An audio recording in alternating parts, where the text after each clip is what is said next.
Hi, today I'm going to talk about something that's serious and not joking.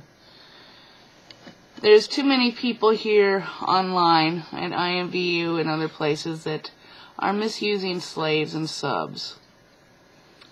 So I'm going to read a story.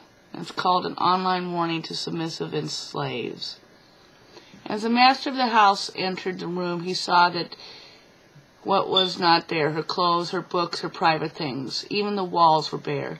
No submissive greeting did call to him, no lowered eyes or bended knee, no offered breasts or upturned ass. Those things he would never again see.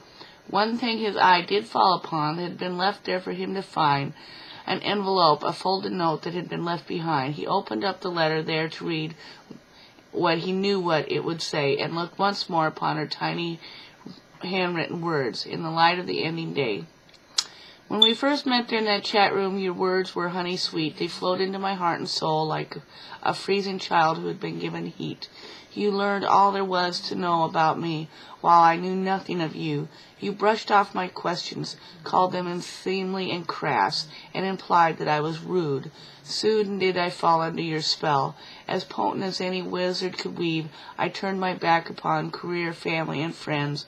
All of them I did leave, to come and kneel before you, to serve as your slave, to answer the dark voices so deep within my soul, to seek out the life that I did crave.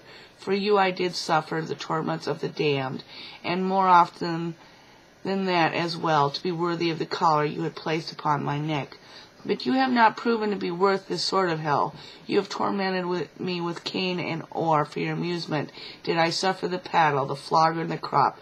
But where once I found honor in serving you, I now know this must stop. Last night was the final straw, as my pleas for mercy fell upon deaf ears. I saw you rejoice at the sight of my battered and bleeding flesh, and drank deeply of my tears. I shall no longer live this way. You who call yourself a lord, my journey continues alone this day. This dark river I shall forget. The master opened the envelope and found within the collar. He knew he would. With tight clenched fists and bright red eyes, long the empty room he stood. Then with a sigh he turned the leaf, and onto his computer to a new screen name, a new profile, and then chuckled low. He felt in his heart no great loss.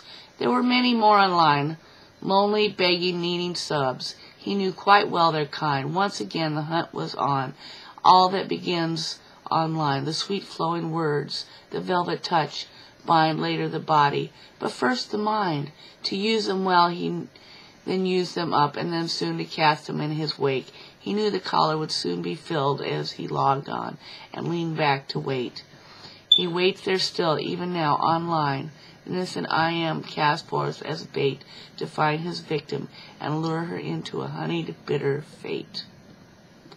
Now, I'm going to tell you right now, if you find someone like this, run. Don't walk away. If a dummy is not using safe and sane consensual sex, then they're not worth being a dummy. If they do not ask for your limits and they do not use safe words, don't be with them. Dummies should realize that being a sub, a slave, is a precious gift to be prized, to be treasured. Subs are to be taught to be their best, not broken, battered, abused, and cast aside.